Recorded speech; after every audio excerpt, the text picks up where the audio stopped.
Hello and welcome back to the Game Pit. I'm Sean and we're getting ever closer to Essen, Ronan. I can almost touch it. Can you taste it? Just lick the air like a large snake. I might get arrested.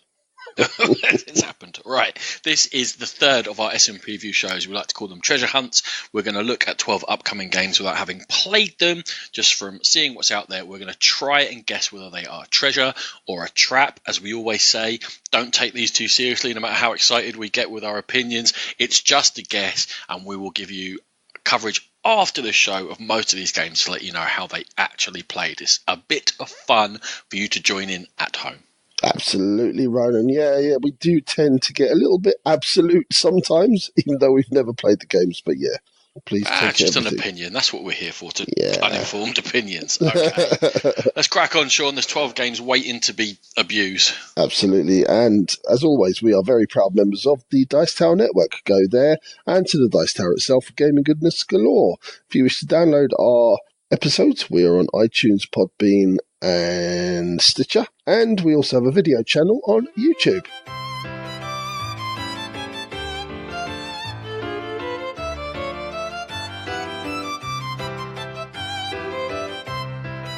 Let's crack it. We've got Mystery of the Temples to discuss. It's a 2 to 4 player game, 20 to 40 minutes, published by Emperor S4, designed by Weimin Ling, who has designed Planet Defenders, Shadows in Kyoto, amongst others.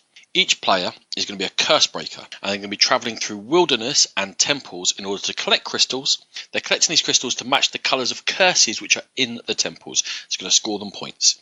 The game is set up using cards. There are 5 temples set round in a circle, and interspersed between them are 10 wilderness cards. On a player's turn, you declare whether you're going to move via temples or via the wildernesses, and you're going to choose to move between 1 and 3 spaces off that type, going clockwise, skipping any spaces that are occupied by other players. In the wilderness, when you stop there, you can be able to take one of 5 different colours of crystals, or you can do an exchange where there are clear crystals in the game which don't count as one of the 5 colours, and you can kind of do some bartering and swap them round.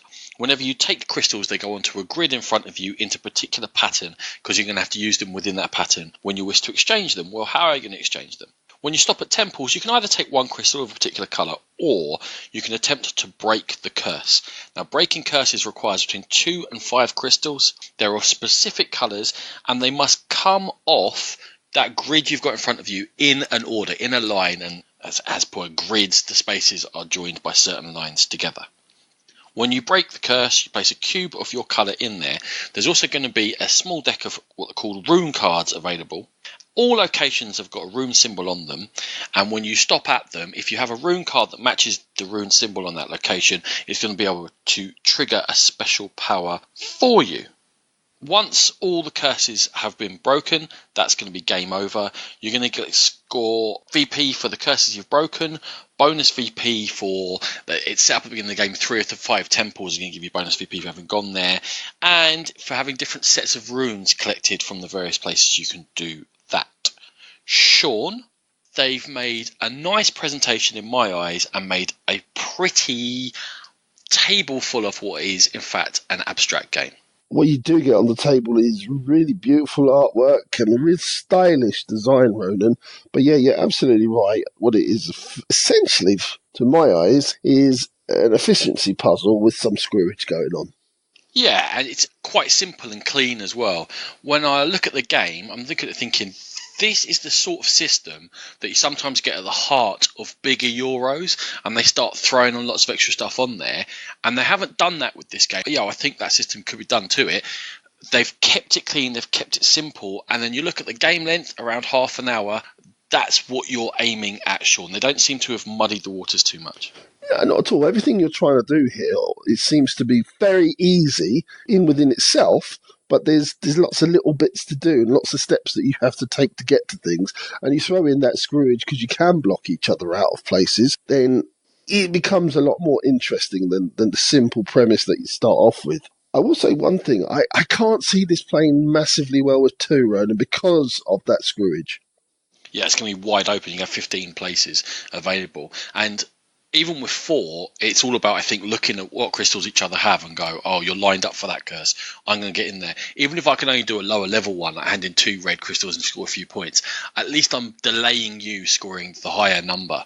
And yeah, with 2, not so much. There is an advanced option in this, Sean, whereby each player has their own power. Seems like it might make the game even quicker because that kind of ups the ante a little bit.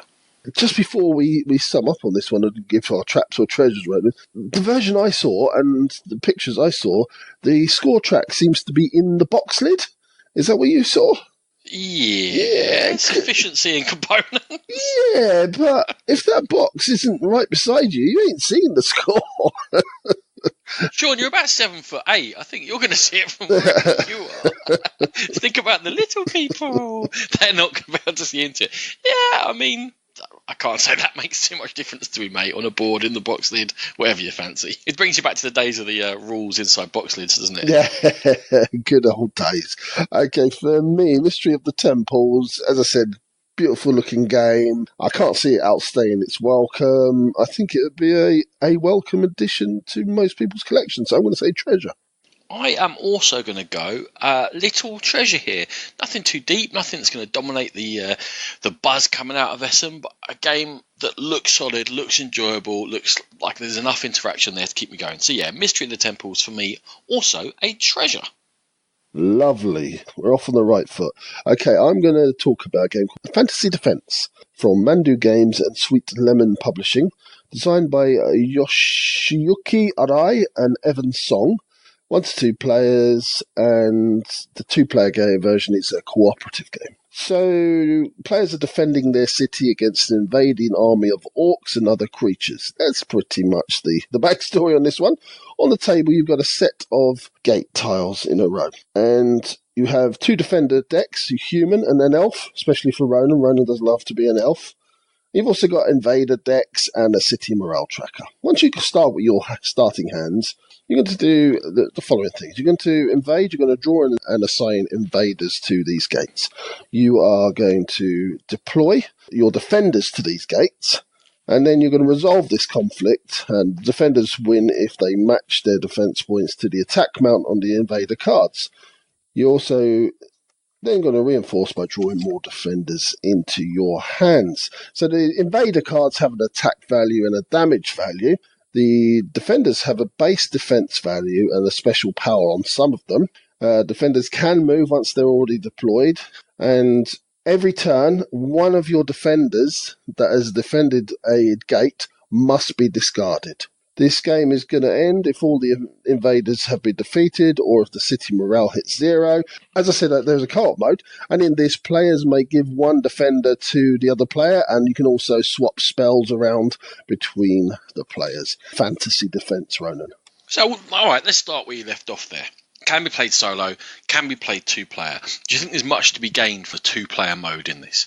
I like the thought about switching the card a turn. I quite like the thought of maybe using your spells to help out the other player. I think there's enough there to make it just about a 2-player, but I think it's really all about the solo game. Like all games here, and we've talked about it before in the treasure hunt this time around, it's all about the special powers, Sean, and I didn't see a card list. I didn't see a lot that was going on, so it was kind of hard to get my head around exactly. All I could see was the attackers seem to have very high hit point levels when you compare them to the defenders, and it seems like it's going to have to be clever card combos that beats them off, because like you've got attacker with 22, and I'm looking at cards that are doing 2 or 3 damage. I'm trying to work out how you can do that 22 in one round. So hard to judge for me without knowing those card powers, Sean. Well, I can give you a couple of them, Ronan. There are cards in there that like instantly half the value of the attackers. There are cards in there that say round down to the nearest 10. So if the attacker's coming in with 19, perfect card to play, that's now a 10. There are things definitely that can mitigate. There's little spells that can really help you along your way. There's going to need to be. Yeah. It looks a bit brutal. It is, but I think there's clever combinations from what I've seen. I watched a Rado run through, and some of the cards he put, they work nicely with each other. So I think they are in there for sure. Okay, cool. It's a genre that I like. There doesn't seem to be fiddliness and too much upkeep, and there does seem to be genuine decisions. So For me, Sean, Fancy Events has lured me in, and it is a tentative treasure, but one that I very much want to get hands on before I solidify on. Yeah, I was really on the fence because of the reason you just said, Ronan, about not knowing what was actually on the cards. But watching that run through with Rado has really sort of shored me up on this. And for me, it's a treasure also. That's a good positive start to the episode. Let's move on to Indian Summer, a 1 to 4 player game, 15 to 60 minutes, coming from Stronghold Games and Edition Spiel from Uwe Rosenberg, who Patchwork, Cottage Garden, Feast for Odin, Agricola, and many, many more. First of 2 of his games we're going to be talking about in this episode. Indian Summer is a sequel to Cottage Garden, and similarly to that, you're going to be placing polyomino tiles onto a board when they're taken from a selection in the middle. These happen to be leaf tiles because it's representing the fall in, I believe, New England. As a twist to the other polyomino games that have been out so far, these ones have got holes in them. Now, the first to cover their whole board is going to win the game. We start with 5 tiles of various sizes, and we start with 3 treasures, and a lot about the game is those treasures, and we're going to come back to them. On your turn, you're going to either play tile onto your board in front of you. Your board is split up into 6 different areas. You can cover up anything you like on there. It's about where you leave the holes that's important. You can leave the hole over whatever you like, to be honest. However, there are going to be symbols on your player board that if you leave a hole over them, they get covered with a treasure tile from the supply. And when you complete one of those 6 areas on your board, you get to take the treasure tile that becomes available to you, and they give you special powers when you play them. For example, if you have a mushroom, you'll be able to take 2 tiles from another player and play them onto your board. Or a feather allows you to place 2 of your tiles at the same time. Instead of playing one of your own tiles, if you get in a sort of struggle, you can also play a squirrel, which is the equivalent of a flower pot in Cottage Garden, and will just cover 1 square for you. There are some other bits and bobs going on. For example, other treasures. If you use a berry, you have a path of 5 tiles available to you, and when you use all 5 tiles, you get to take another 5, and that's your path available to you again. The berry will let you refill and give you more choice before you've gotten and spent all of your 5 tiles at once. You've got a nut, which will let you play an extra squirrel to help you fill up those boards and trigger your treasures. There are animal tiles in the middle. Now, they are shared between everyone, and if you make a pattern of holes on your board, you'll be able to take an animal tile that exactly matches that pattern and put it over there, and there are treasures already on the animal tile. So as well as getting the treasures you claim by covering them, you get the treasures which are on the animal tile, and they'll help you fill your board quicker as well. Sean, it's all about getting these polyominoes down, as we've seen in Bear Park and Patchwork and Cottage Garden and even Feast for Odin. But there is a twist here. He's turned it up a little bit. Has he turned up enough for you? So Mr. Rosenberg never saw a polyominoes that he didn't want to lie down on a board, did he? He truly didn't. He just loves covering things. He just loves it. I think that the whole mechanic, where there's the hole and you're trying to lay down, that in itself is interesting. It gives you more of a spatial awareness thing going on. It is interesting on the face of it, just trying to get those to match up in the right way. And I think the special powers are going to make or break this game for me, Ronan. Yeah, and everyone's board has got sort of an individual pattern, although the same amount of where these treasure spaces are. It's not just one way of thinking about it, because quite often the treasures are quite close to each other. So if you're trying to get holes to cut, it's not going to be possible to get all your treasures, basically, is what I'm trying to say. And that whole be able to claim the bonus animal tile in the game is going to be quite tight, because you're all getting a similar amount of tiles.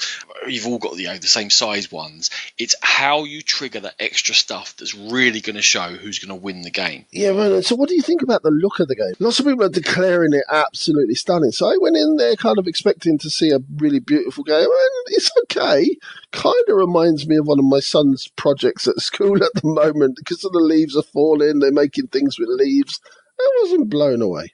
I think the final board, when you've got the green, orange and red leaves laid down, are going to look really great.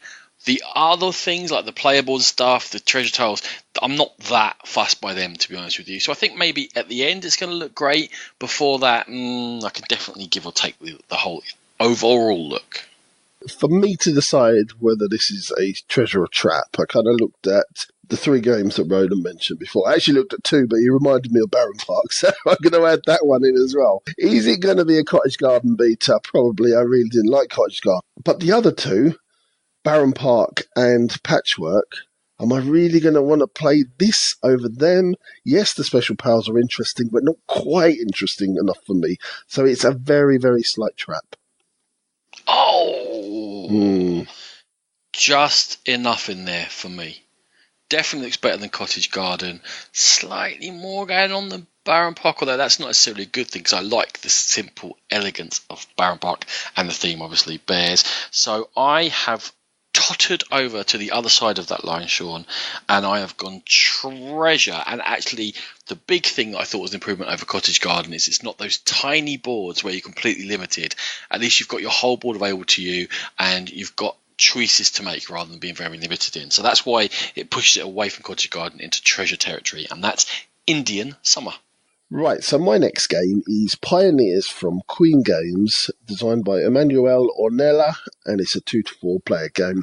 This was the one that came out in that Kickstarter double pack with Merlin, and I kind of felt it got a little bit overshadowed by Merlin. But in this game, players are trying to use coaches to transport pioneers to cities in order to populate those cities, build roads, and earn money. So on your play area, there's a double-sided board which flips over for the player cap. And you have multiple cities connected by lines which are roads. And each of these will have a pioneer tile depicting a banker, a barkeeper, merchant, sergeant, a gold digger, a farmer, and a hotel. On your player board, you're going to have your income, your ability to buy roads and coaches, and a turn summary. On a turn, you're going to claim that income, and then you're going to be able to purchase roads and coaches. Now, you lay the roads down to make other people pay to use them. And coaches are going to carry your pioneers once they reach a town, and you're going to be able to take the matching pioneer off the board and put your own player pioneer down. There's one stagecoach on the board, and this is going to be moved by everybody along the connecting roads. They're going to move into a city, place the pioneer from their coach, and take the pioneer token from the city. This will give them a one-off or ongoing power. Then you're going to offer other players the chance of placing their pioneers down, but they're not going to get the power. They have to pay the player to do this. If you should manage to empty one of your coaches, you're going to get points for doing that, which is you're also going to score points at the end of the game. You're going to get 2 points for each pioneer on your largest road network. You're going to get points for empty coach spaces on non-empty coaches and any gold nuggets you've managed to collect along the way. There you go. That's Pioneers. Ronan. Yes, it's got that magic Queen tickle, Sean. When I start reading a Queen rulebook, I'm happy. It makes me content because they lay everything out so well. It's 8 pages. They make it seem very simple. And what they've done here is put together some simple Euro mechanisms, but enough of them in a different way that I don't feel like I'm reading rules to a game I've already played. I don't feel unfamiliar, but my brain just starts ticking over. And one of them in particular is that the whole game centres, you think, on getting those coaches, because they have particular player powers you can be able to trigger, trying to get the coach to where you want to go, and then triggering the player powers. But in fact, when you get to the end and you get to the scoring, that route building is just massively important. You said there that on your turn, you can place a pioneer and you can offer for other players. And it sounds great for them. Yeah, I'll place a pioneer, gets out of my way. But they're all going to score points for whoever's got the roads connected to there. And the whole route spatial aspect suddenly dawned on me as being fantastically important. Yeah, and once you've laid those roads, players have to pay to go onto those roads as well. So, yeah, the roads are really super important. I also like, Ronan, is that push-pull with the actual stagecoach, because you might want to go in a certain direction, but everybody's using the same stagecoach on the board. So you've kind of got to work your way around where other people are going as well. Oh, did you say you like that? Or did you not like it? It's one of my least favourite mechanisms in any game it's ever been in. The shared movement of one piece. Because you're like, let's say we're playing a 4-player game. Well, if you 3 move it somewhere that doesn't suit me, what am I going to do? That's it. All right. It doesn't suit me. Great. Brilliant. I've built a road network down here. You've moved it up there. I'm not going to add to that road network, am I? Adapt. I can't think of games in which that's ever worked for me. That's probably my biggest holdback. I love the varied powers with the different pioneers, and when you're choosing that coach, it's like, oh, well, the farmers are great because I can get 3 dudes down, but am I going to be on my road networks? Other than that, they're useless. There's a little push your luck of going for the nuggets and mining. There's just lots of small, interesting decisions which all link together in a way that makes sense in my brain, Sean. Yeah, and I think on this one, money is going to be so important because you don't start with a lot of money. There's not really a lot of money around, and just trying to get those roads down, to get those additional coaches, is going to cost you every time. So, yeah, I think it's going to be a real tight little brain burner, Ronan. Oh, you're there, mate. This is a treasure. This is the archetypal Essen treasure of a medium weight Euro that's tight and thinky, and you've got various different things pulling at your attention, but you can only really do one at a time. Despite the shared movement, I really like the look of Pioneers, and I am in, Sean. Treasure. Good stuff. I mentioned at the top of this the fact that it was in with Merlin in that double bundle, and it kind of got overshadowed. I did that for a reason, because I think this is the game that could come out above Merlin once people start getting to play it and the buzz starts building. I think there's a really tight, interesting game in here. I don't think it looks particularly great on the table, but for me, it's a definite treasure. Harsh. Once you've got all those different colour pioneers all over and this higgledy-piggledy, but not a slight criticism, it's a treasure. Let's leave it at that. It's a definite treasure for me. That's Pioneers. My last game for this half is Altiplano, 2 to 5 player game, 60 to 120 minutes from DLP Games. This is designed by Rainer Stockhausen, who designed Odeon, Siberia, Crazy Kick, and some others.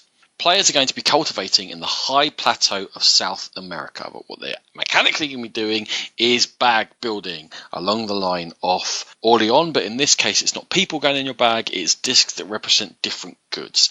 You're going to be gathering, converting and storing resources to get through your harsh life cultivating this plateau and to be prepared to go forward.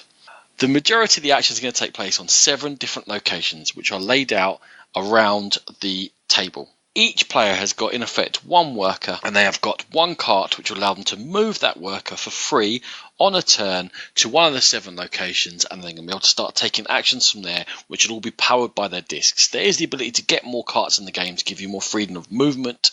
When you move your cart to a place, there are location-specific actions you can take there. Now, prior to taking your actions, everyone's going to have drawn discs from their bag, 4 to start with, more if you build more roads, and they're going to lay them out, and then they're going to plan their actions beforehand simultaneously, and then move the worker and go for it. Sort of things you're going to be doing is building up combinations of a resource engine. For example, getting alpacas using food, which will then be able to give you wool, which will then be able to give you cloth. I mentioned food there. You need food. The whole thing is driven by food or fish. You can go mining for stone. You can get wood from the forest. Using that wood, you can build a boat. That will give you access, usually building a boat, to one particular type of good to start another system in your engine. For example, if you build a boat to get access to a fish, you can then use that fish to get more fish and move onwards and upwards from there.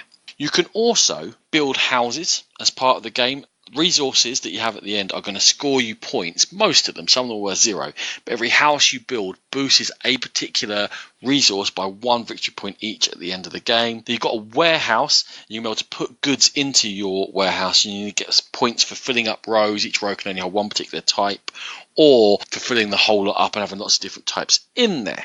There are orders that come in for trading, and they'll have a particular set of discs on there that they require. You take the order card. Whenever you fulfill the order, that's also going to score you VP at the end of the game.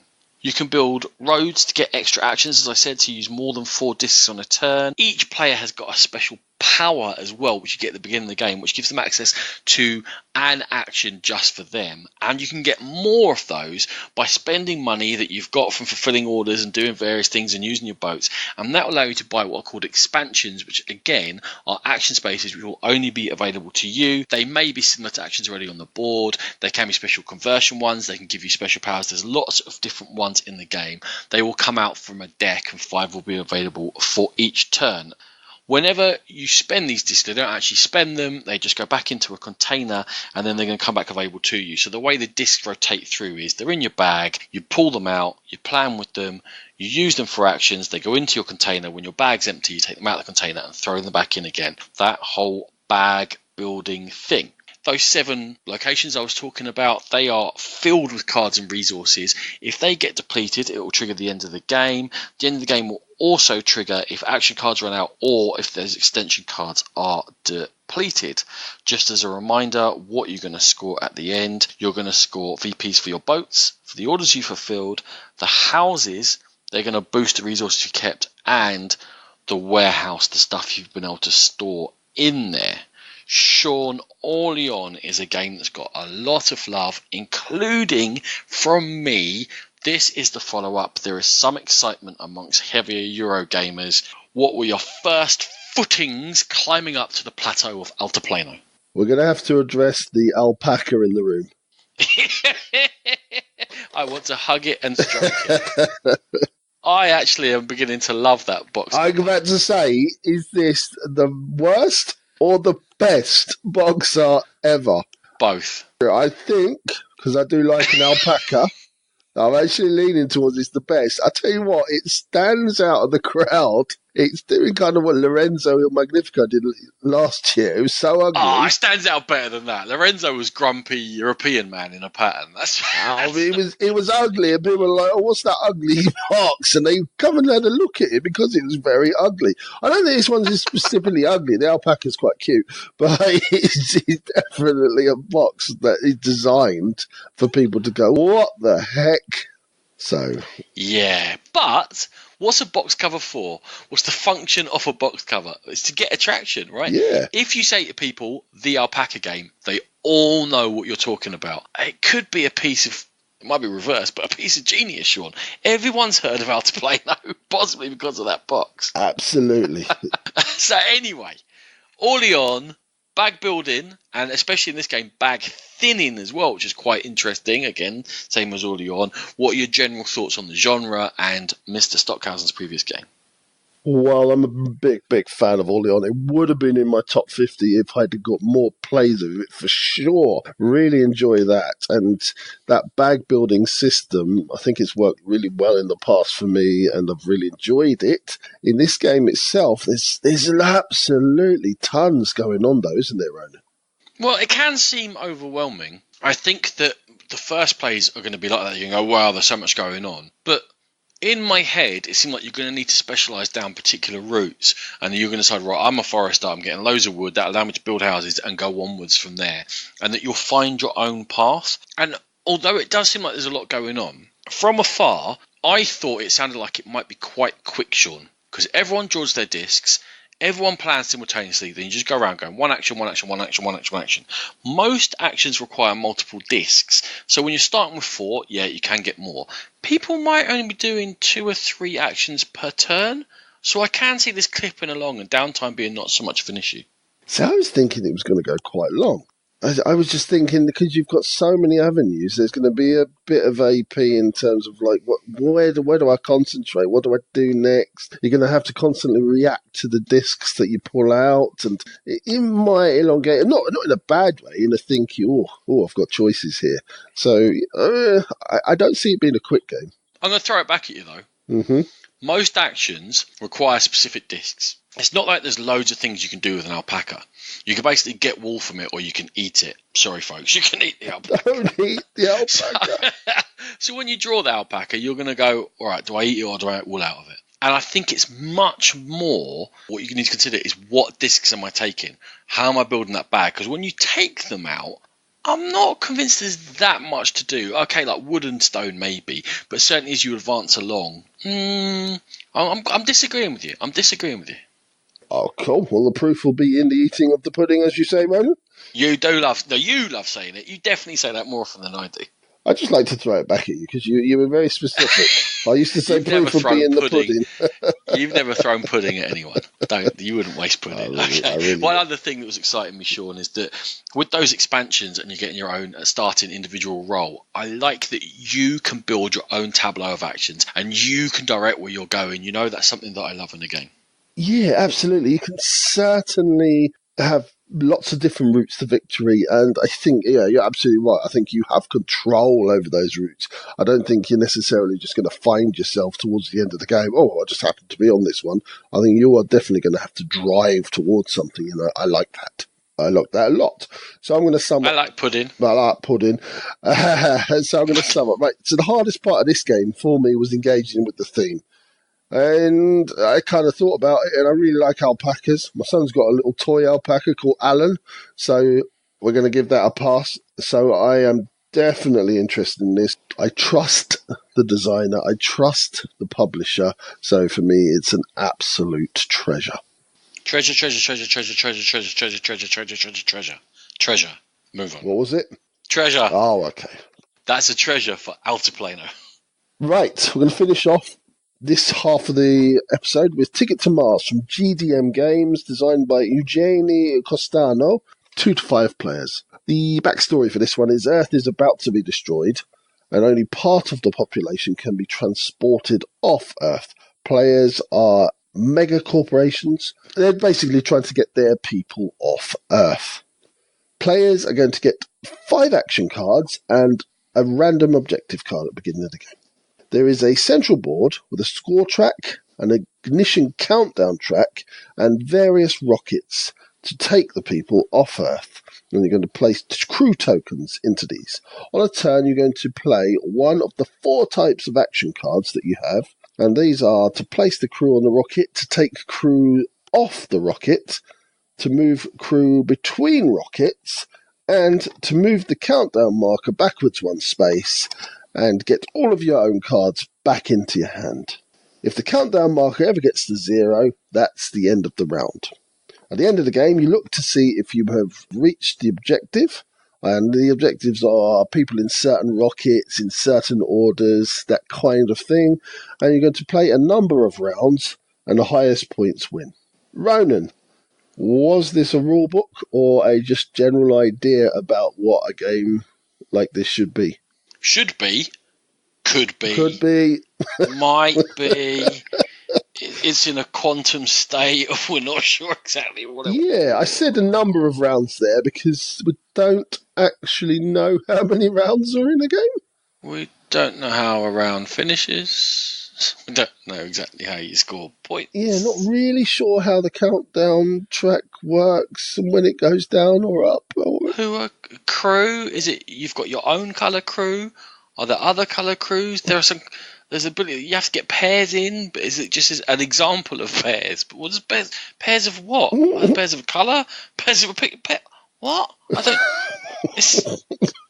That is more of an experiment in interpretive graphic layout than it is a rule book.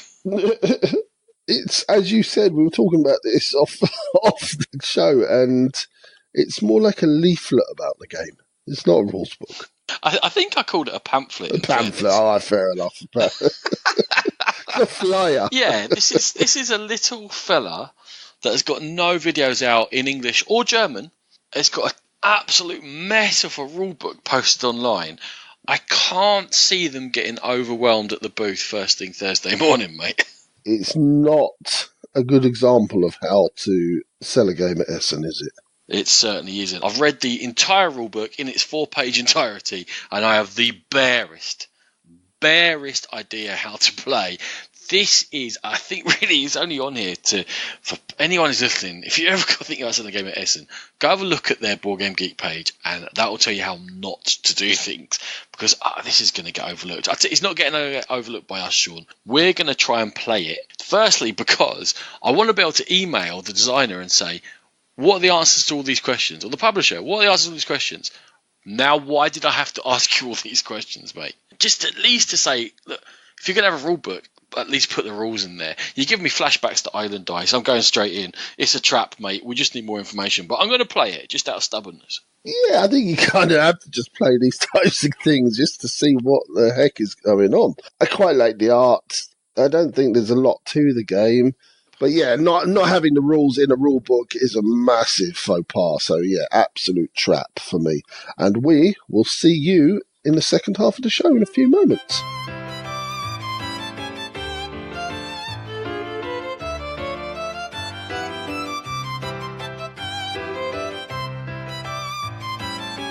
Let's go, Sean. We are going for the second Uwe Rosenberg design. It's Nusfjord, 1 to 5 players, 20 to 100 minutes, I'm guessing player dependent, from Lookout and Mayfair Games. In this game, each player is going to be running a fishing company in Nusfjord itself on the archipelago of Loften. You're going to be attempting to increase your shipping fleet, clear forest to allow you to build buildings, and you're going to be issuing and claiming shares from each other's companies and recruiting elderness. So what do you actually do in the game?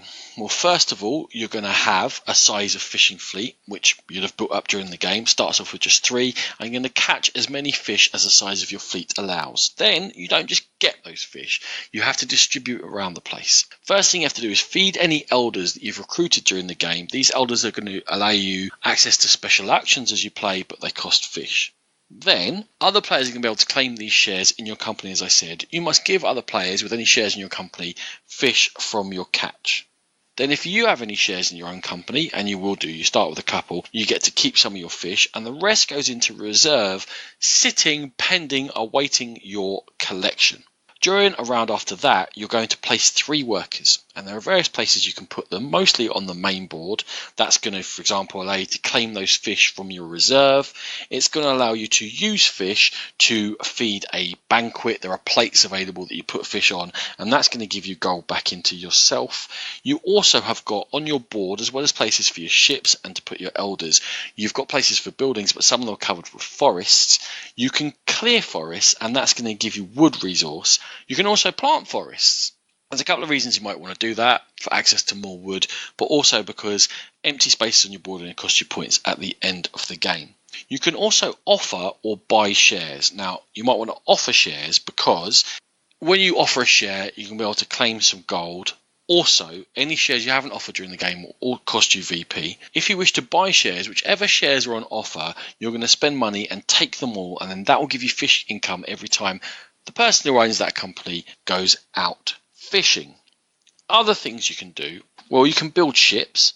Ships, as you know, are going to give you more fish every time you go fishing, but they'll also score you VP at the end of the game. They cost a combination of fish, wood, and gold. We'll be talking about them all the way through. Those are the 3 resources in the game. And back there, I mentioned elders. You can take elders onto your board. They'll give you a special action for yourself, or you can use an elder using one of your 3 workers. You can build buildings. They come in a particular stacks. They're lined up going from here to there, as in the early ones will give you better powers but fewer points, and on through to the later ones, the C stack, they're going to give you chances to score endgame VP but no powers. After 7 rounds, each player is going to add up their VPs for the buildings, the ships, the shares they've got, and any gold they've got. They're going to lose points for those free spaces on their board and for any shares they haven't offered. Sean, Nusfjord, a worker placement game from Uwe Rosenberg, is gaining a lot of attention. It is getting a lot of attention, Ronan, and something I wanted to ask your opinion on. A lot of people are saying that it's very much in the mould of a Glass Road, that type of Rosenberg game. Now, I know there's a bit of forest clearance going on, but what did you think? I'm puzzled. There is one aspect in that you clear the forest and then you put buildings into those spaces, but for the rest of it, there's only 3 resources in this game. From memory, there's 12 or something in Glass Road. Glass Road had that funny dial, I know, for counting backwards and forwards of resources, your force conversion. That's not in there. But most importantly, this is placing 3 workers. You get 21 actions a game. For Glass Road, it was that action selection. You can match other people and what have you. The driving mechanisms, I don't think are anything like each other at all. There's just some superficial similarities with that spatial aspect in the buildings. Fair enough. The theme, Ronan. The theme and the art. I'm trying to think of a nice way of putting boring. You didn't manage it, by the way. I didn't. I was working on that. A close miss by using the word boring for boring. What the weirdest thing for me was that you've got these 3 resources, wood and gold, but then you're using fish to build ships, and you're using fish to build buildings. That was for some reason that threw me off. The theme is no weirder than the other theme, no weirder than Altiplano, for example. I think that, though, when Rosenberg sets a theme like that, running a fishing, you can kind of go, well, it's kind of like farming, kind of like having my dwarf caves. People are expecting a heavier game. And in this, the depth I'm feeling, Sean, is much more gateway, intro level. Very much a standard worker placement game. I'm not seeing anything special or deep to elevate it.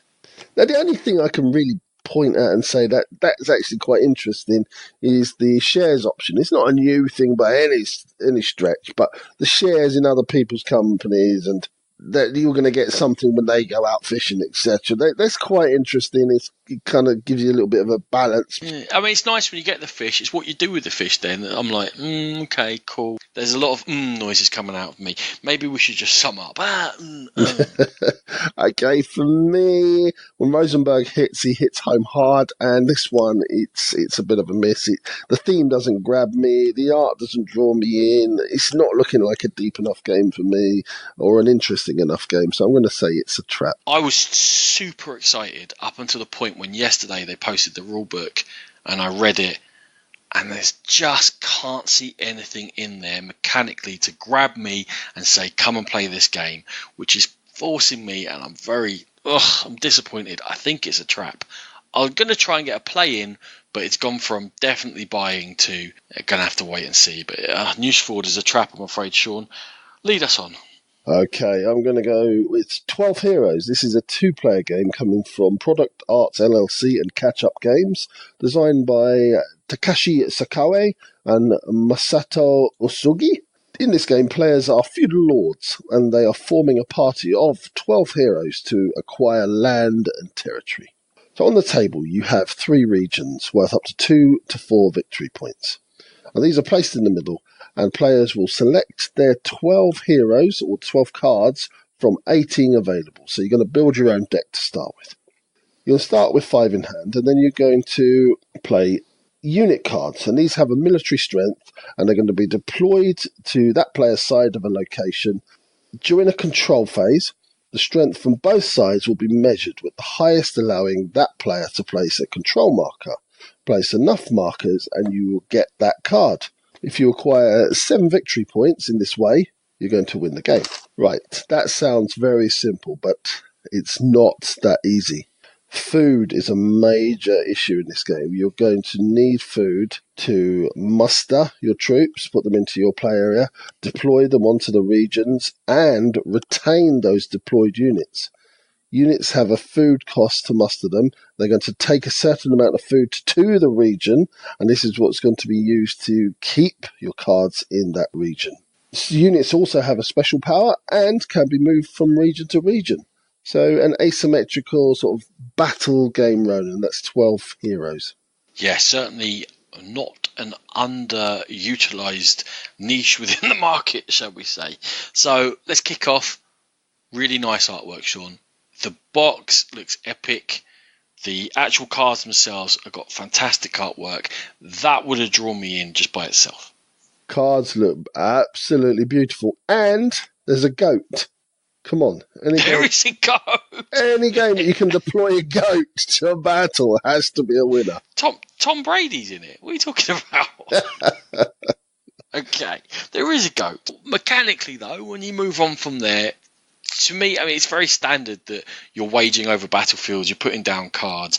It needs something to make it different. So the good for me is that in terms of getting control and scoring those victory points, it's not a one-off like it is in lots of these games. You have to maintain control for a while so that when your opponent plays cards down, yes, they might gain one thing in control, but you've got a couple of turns to react to it and build up your response.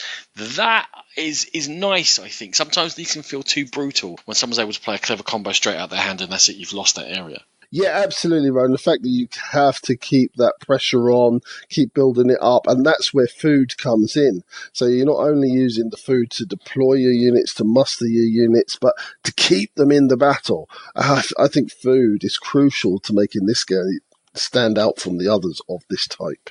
All right, it's crucial. What's your opinion on that mechanism, though? I actually think it's quite clever, the fact that you're bringing the food into battle, you're using that food constantly to keep your troops fed while they're there. I quite like the thought of it. You're the wrongest wrong'un that ever lived in the history of wrong. No, I think you've taken that mantle quite clearly because you're going to say something different. I've got an army with an archangel in it, and an iron giant, and a dragon. By the way, Archangel, yeah, here's some food. Will you just take that to the front with you? What? Just carry some rations. What? The What troops are you need talking food about? in. Someone's got to bring it. Well, then don't use this theme. This wild fantasy, a goat fighting a giant and a troll, and then there's a logistics dude. Is one of your units. What? Hey, what? Huh? Was he going to get to the front carrying his food and then fight a giant, is he? Hey? What's Love he going it. to hit him with? It's wild and wacky. I love it. Wild, wacky, weird, fussy, too much bother with all that food nonsense.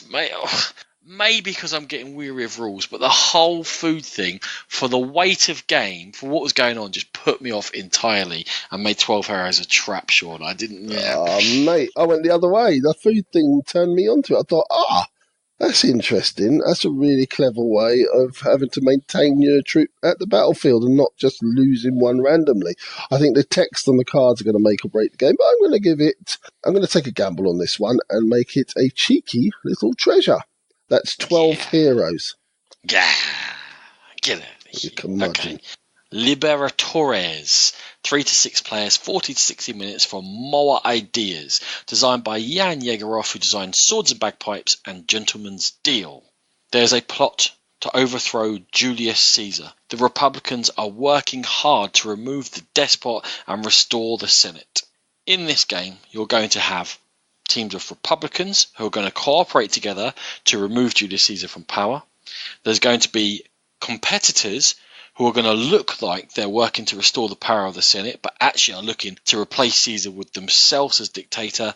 And there's going to be an agent who's going to be working to keep Caesar in power. These are secret roles which you are given in the game as you fight to control the political power in Rome in the last dying breaths of, I don't know if we could still call it the Republic when Caesar was in power, but there wasn't officially an emperor yet, so that whatever we call it there. The game is going to be driven by a deck of citizen cards. First thing you do is set aside Brutus, Cassius and Mark Antony, you shuffle the rest and you place 3 out available. Each player is going to have one of those hidden roles, and on their turn they're going to take one action. The actions they can take are, they can bribe a citizen by paying it gold, and then each citizen is unique, by the way, and move it to the left-hand side of a board, which has a track of power swinging between the Senate, Liberatores, and Julius Caesar. And if they bribe a citizen and put it on the Liberatores side, then the balance of power is going to swing that way. They're going to score influence for that side. The second thing they could possibly do is pay money to hire the citizen that is in the right-hand side, and they can add it to either their own tableau or to others' tableau. Now, if you offer a citizen, or indeed there's a chance to hire other things called servants, and give them to someone else, they can't refuse them. And some of these will be positive, and some of these will be negative. So some of them you're going to want to keep in order to trigger later on, because citizens are going to give you either instant abilities when you take them, passive abilities every time something is triggered on your turn in the game, or they're going to allow you to trigger a power when you take the third action available in the game, and that is endorsing Caesar. Now, you endorse Caesar by taking the right-hand citizen, putting it to the right-hand side of the board towards Caesar's side. The influence will move around towards Caesar depending upon who the citizen is that has been endorsed. And then you are going to receive money from Caesar, which is, you're going to have to do it sometimes. Otherwise, you're going to run out of money, no matter what side you're playing for. However, if the influence for Caesar ever reaches 15 more than it is for the Liberatores, then it's an instant win for Caesar. After you've chosen one of those 3 main actions, you're going to get to trigger the things in your tableau. Everyone has a wife, for example, that will allow them to hire those servants, which will affect endgame scoring, and then we go through other powers that are available to you. If you get to the end of the citizen deck, and it's size dependent on the number of players, the day of action cards are revealed. Those 3 special characters, Brutus, Cassius and Mark Antony, which were set aside, are added. The line of citizens now becomes 6 long, and we're going to have 6 more turns in which those 6 remaining citizens are utilised, powers are utilised. Then, at the end of the game, everyone is going to reveal their identity.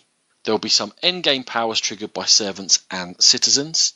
Then we check to see who's won. If the balance of power in Rome is more towards Caesar, then immediately that one agent in the game has won. That's it, all over. If, however, it is towards Liberatores, there are two different ways of winning. If any of the competitors have got more personal influence stored up by triggering their citizens than any of the Republicans, then that competitor is the solo victor of the game.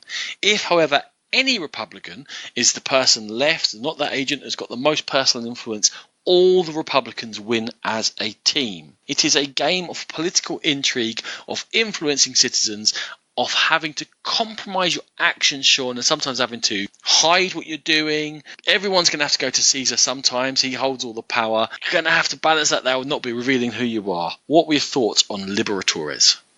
Well, first off, I love the theme, and it's another game where the graphical design, the artwork is just, it's on point. I really, really like the look of the game, and I think that's kind of a theme running through a lot of the Essen games this year, is they're looking really good. They're looking really strong. Looking fine, Mr. Rice. They're looking fine. They are looking does look fine. Now, I was a little bit concerned going with this game to you because of that hidden role thing, the having to lie a bit to each other, the fact there's a lot of screwy cards and screwy powers on those cards. What were you feeling in terms of that, of the whole group dynamics? It's a game about politics, but there's also the meta politics going on around the table. I think if a game is set up and says, like, this is what it's about, then it's fine. Absolutely. Like in Spartacus, you don't go to Spartacus thinking you're not going to get stitched up or getting upset because you are getting stitched up. You're expecting it, you laugh it when it happens, and you try and hit the other person or the other players back twice as hard. Now, the thing that kind of worried me about this one slightly is I can't see how covert you're going to be able to be. It feels like it's going to be fairly obvious. Yeah, there's times when, you have to sort of support Caesar because you need the money, but generally I thought it was going to be fairly obvious what side you're on. That, to me, was a concern as well, and it was all really down to the money system.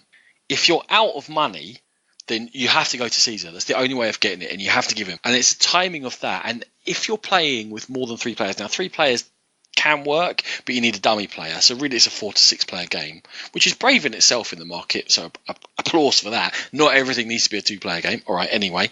You do run out of money. You're not going to see the citizen that you're going to be forced to endorse with until it's gone around the table. So I think that might help, Sean, because I might just go, I've got no money. I have to endorse them, whoever they are. And it comes along and it's something massively powerful. That's going to shine the spotlight on that person. They go, oh, no, you can't do that. Caesar's going to score 7 points. I've got no choice. I've got no money. What can I do, mate? It's a little bit of the dark moon thing. I rolled all negatives. What can I do? And that person who's hiding is really trying to wait until too late. I think the influence thing is really interesting because if I'm one of the competitors, I can't go racing off and get loads of personal influence. I have to kind of stay amongst the pack and not make it too obvious, and then maybe spring at the very end. There's a delicious timing to that, but it all hinges on how well the money system works. Yeah, absolutely. I think if it is too obvious, it's kind of going to ruin that first part of the game. Yeah, I know you turn over the cards at a certain point, but yeah, I like the thought of this with more players. I think this is the type of game, the more the merrier. The more that's going on, the more sort of subterfuge, I think the better. And for me, it's not generally the type of game that I really enjoy, but I love the theme, love the look of it, and I'd really like to play Liberatores, so it's a treasure for me. Totes on board there, especially with the right group. Could be a bit group dependent, but I am very hopeful for Liberatores. It's going to give me that nasty backstabby thing that I like in Tammany Hall Spartacus, things like that. Totally hopeful. Treasure for me, Sean. Okay, next up is Barley from White Goblin Games, designed by Klaus-Jürgen Ried. 2 to 4 players. This is a re-implementation of Rapa Nui, the Cosmos game. So players are the people of Barley, and they are going to be gathering goods to offer to the gods and the spirits of their ancestors in order to appease them. It's a card game, and in the game the cards are going to be, you've got priests, shrines, stonemasons and farmers, and the farmers are going to be rice, peanut, banana and pepper farmers. Okay, so these cards form the player's hands. and form the offering area. So on a turn, you can play 1, 2, or 3 farmers, or a priest, a shrine, or a stonemason onto your tableau. The stonemasons are generally going to give you stone, which is your currency. The farmers are going to give you the produce to sacrifice later on. The priests are all about points, and shrines are a bit of both. They're points and stone. So why are you doing this? Two reasons. So you're going to try and reduce the cost of straight up buying those sacrifices. If you have 3 banana farmers in your hand, normally the cost of the sacrifice for a banana card would cost you 5 stone. If you have 3 banana farmers in your tableau, it's only going to cost you 2. After playing the cards, the players are going to draw back up to 3, which is their hand limit. And the last card that they reveal in the offering pile is going to trigger scoring of any matching cards. In the player tableaus, however, if a shrine is built, it triggers a sacrifice phase where players place sacrifice cards on a little cardboard altar. This is going to determine the points for each type of sacrifice at the game ends. So at the game end, you're going to score up your points. You're going to have VP counters. You're going to have those shrines. You're going to have every 5 stone and those sacrifice cards, which are going to score you 1, 2, or 3 points, depending on what's gone into the altar. There are 2 variants that come with this one. There's a demon, and that's going to stop you using one of the offering columns of cards, and an oracle, which is going to give you more control and knowledge of the sacrifices. Barley, Ronan, have you ever played Rapa Nui? I have not played Rapa Nui, although I do think that maybe the Easter Island theme made more sense with stone being your currency. I'm not really puzzled that stone is the currency in this one. I think it's a hangover from the earlier game. But anyway, the other thing I thought was everything is driven by that stone. Everyone starts with 1 stonemason in their hands. They're going to get 1 income in stone. So like to build a shrine costs 7, to buy just 1 sacrifice card costs 5. Okay, minus the discount for farmers. It feels like it's going to be a slow burn. It's going to take a while for this to really get rolling. So I actually have played Rapa Nui, Ronan, and it is a absolutely faithful transition over to it. The only difference is those additional add-ons with the demon and the oracle. Now, it is a really slow start, and it does take a while to get going, and it is a while before those shrines will come into play for sure. But you've still got that mechanism in which you're revealing a card and you're scoring each turn every time you reveal a card in the offering pile. Yeah, I don't know. I just feel like that could maybe have been accelerated. If you're going to redo the game, why don't you look at the thing that people are not that excited by it and change it up? Because it's not like Rapa Nui was a huge hit or it was massively successful and everyone was clamouring for a reprint. I feel like they could have improved on it a little bit. But anyway, it's interesting that in order to be able to get a lot of sacrifice cards, you're going to have to specialise. So, your example, you'll get loads of banana farmers, and yet players drive then what bananas will be worth at the end of the game, and people are going to try and avoid putting them into the shrine in order to stitch you up, and how much you can specialise and become a target, or you just want to be a jack of all trades. Okay, I like the way that your choices have other implications. It's not just, I'm going to choose this card and that's the end of it. It does drive what other players put into the sacrifices. Every time you take a card from the offering, you've got to think about how it affects you, how it affects the other players. So I do like that about the game. I'm not too sure about the expansions, the Oracle and the Demon. I'm not sure how much they added to it, whether it was just extra faff on top of what seems like it's going for simplicity and elegance as its selling point.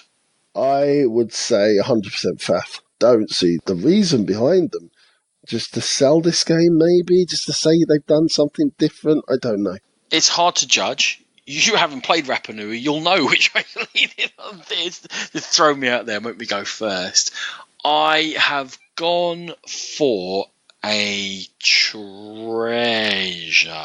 but I want to play it with quick playing players.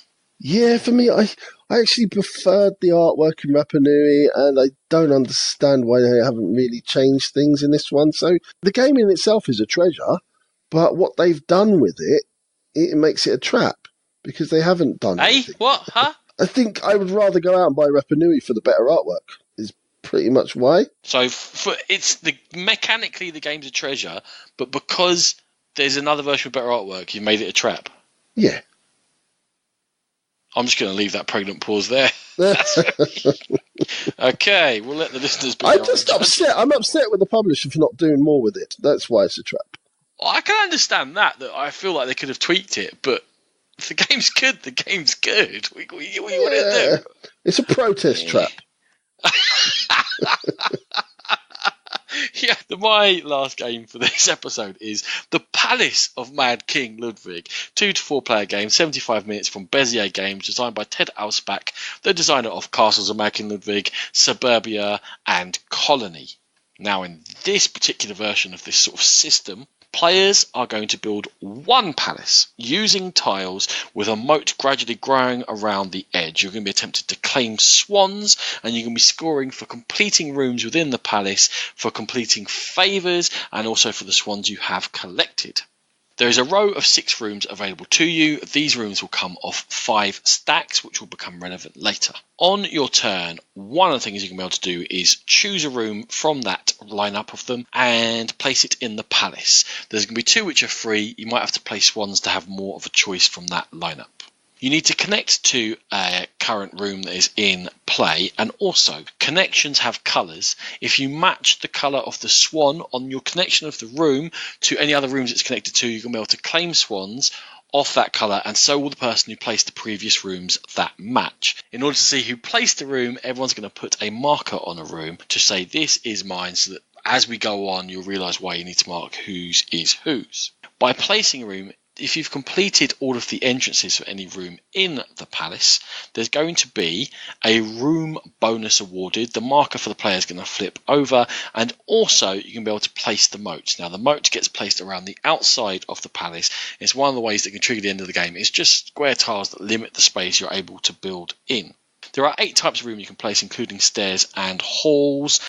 Halls are free to place, you don't have to pay for them, and they've got lots of connecting swans on them, so maybe they'll allow you to collect more of them. And stairs allow you to change the level, and you have to have stairs in play in order to place downstairs rooms, and stairs will score points for all the downstairs rooms that are connected to them. Now, depending upon the type of room, when they're completed you're going to get a bonus, which is going to give you extra swans, free rooms, maybe special secret swans that you take from a bridge and no one knows what you've got.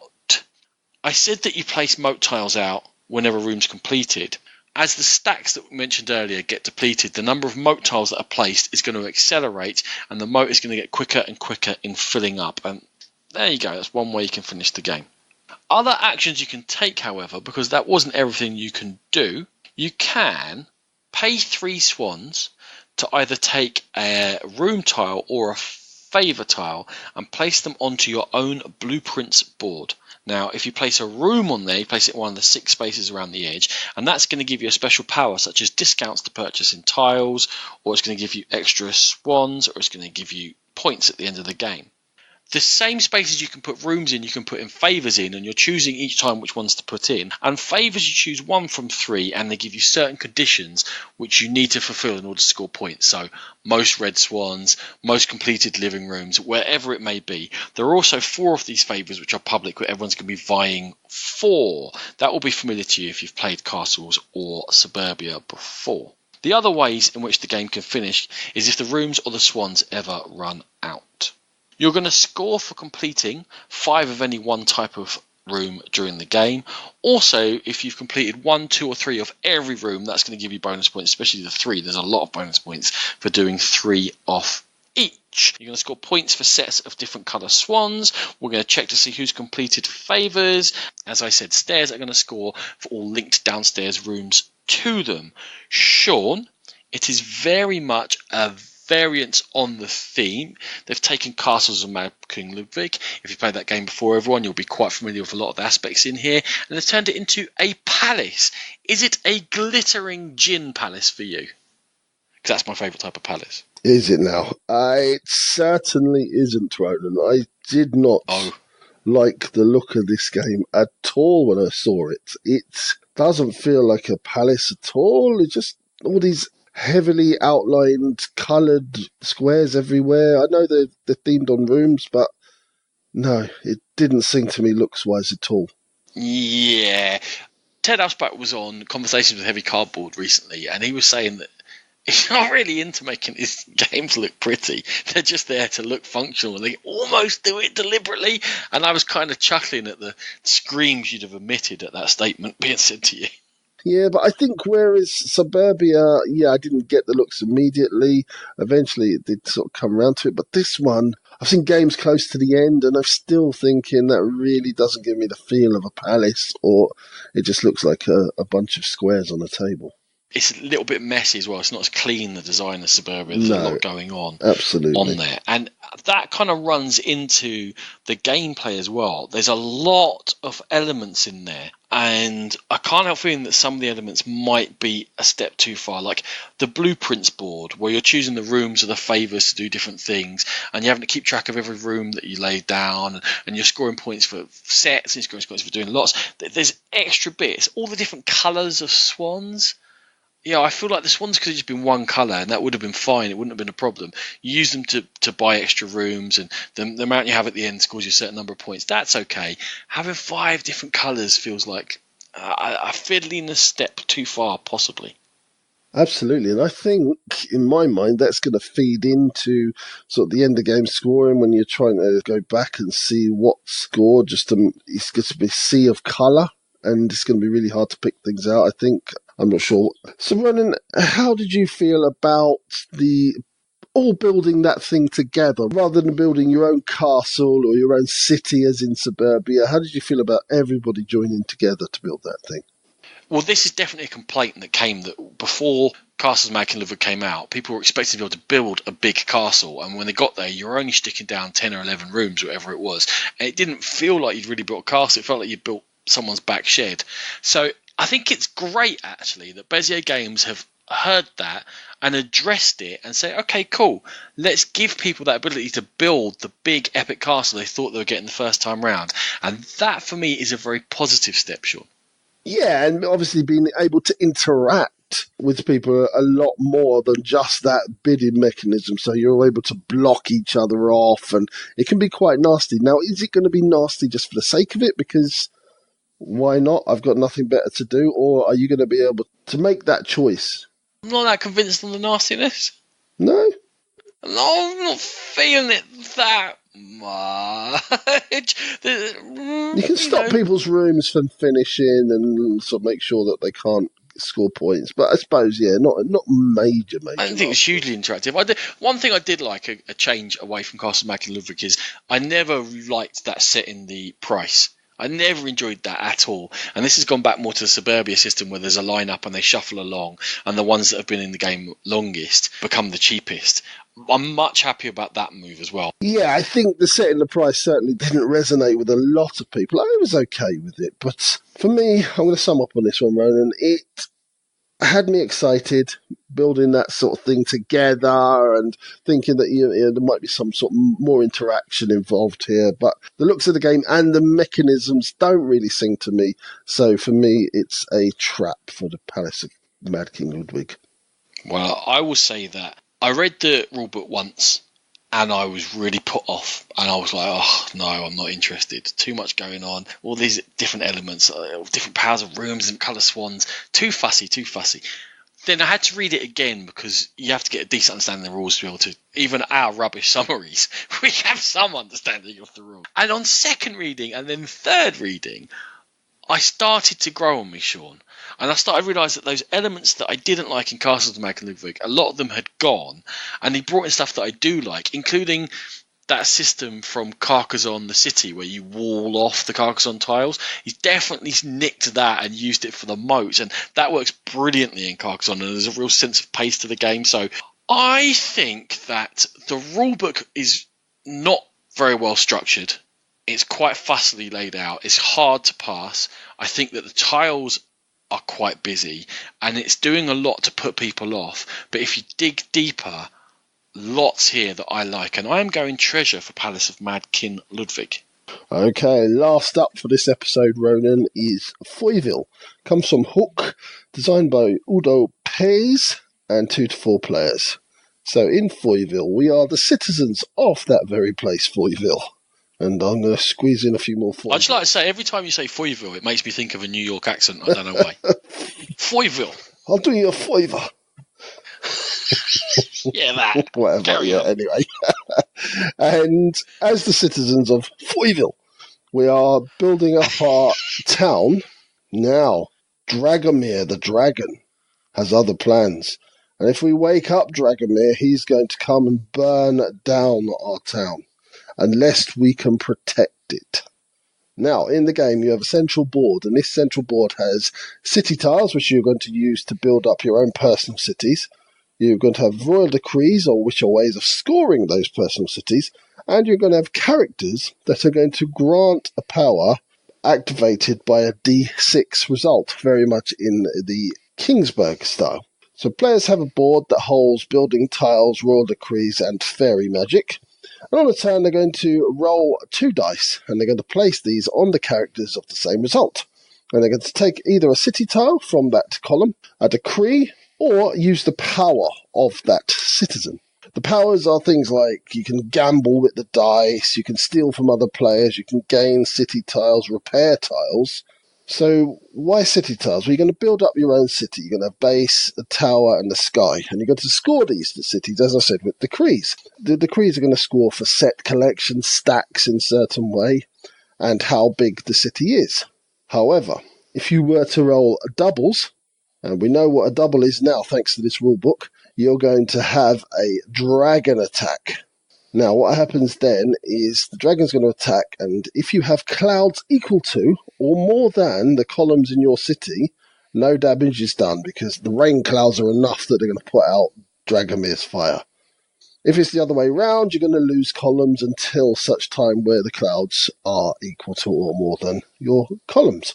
There are additional characters, one that duplicates others' powers, and one that gives you those fairy magic, which I told you about, which are little tokens that give you little boosts or protect you in some way. Foyville, Ronan. Weird little game. So, sure. Is this just Kingsburg Light, or is there anything more to it? I feel like it's a more condensed Kingsburg. I feel like you've got that sort of one building you're building rather than building lots of small buildings. So you're concentrating on that one area, and you've just got a few advisors rather than a whole slew of advisors. So, yeah, Kingsburg condensed is what I'm going to go rather than light. That means something different to light, does it? In my feeble mind, yes. Really? We're on to semantics, okay. Sure. The presentation as well, though, the fact they've got a grumpy goblin and fairy magic, I was quite surprised, because when I looked through it, I hadn't looked at the minimum recommended age, and it was 10. And the presentation to me was more like a 6-year-old's game. I think it was, it looks like it was geared towards them, but I think there might have been a bit of a misstep, because I think it's slightly deeper than that. Which puts it in a funny situation. That's kind of what I was getting, was it's presented very light and very young. There's not enough there for gamers, but it's too much for very young kids. I'm wondering what audience this is pitched at. I think there is enough for gamers. I think there's the building of the building. I think there's a lot there. I think there's just about enough for gamers. But what I was glad of, Ronan, was that description of what a double is. Because I've been going through my life. You had a little subtle little dig during the rules explanation. Wasn't enough on that, though. You had to carry on. I think it needs bringing up. They actually tell you exactly what a double is.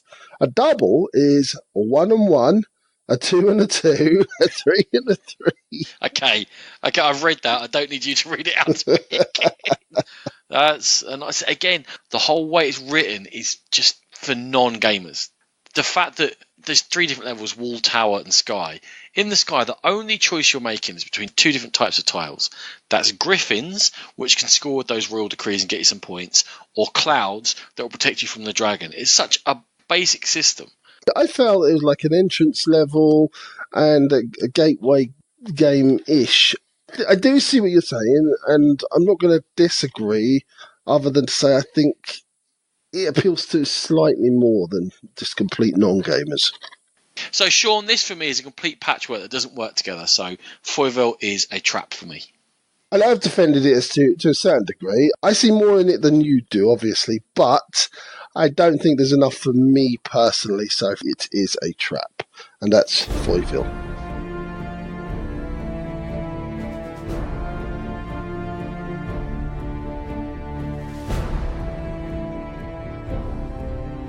Thank you very much for joining us on this third of our Essen treasure hunts. We've got one more coming out for you on Tuesday, and then we'll be live from the show.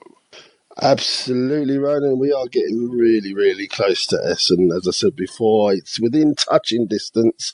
Just got those last 12 previews to come, and then we'll be there. And we'll be in various places while we're there.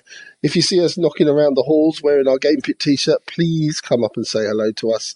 We do love to meet everybody. And we'll be on the Dice Tower booth at 1 o'clock on both the Thursday and the Friday, Ronan. We will indeed. And don't forget to find the Game Pit channel on YouTube and subscribe, because we will be producing pit stop videos throughout the whole weekend of Essen and into the following couple of weeks, and it will give you a chance to get a visual overview of these new games that are coming out just in a couple of minutes.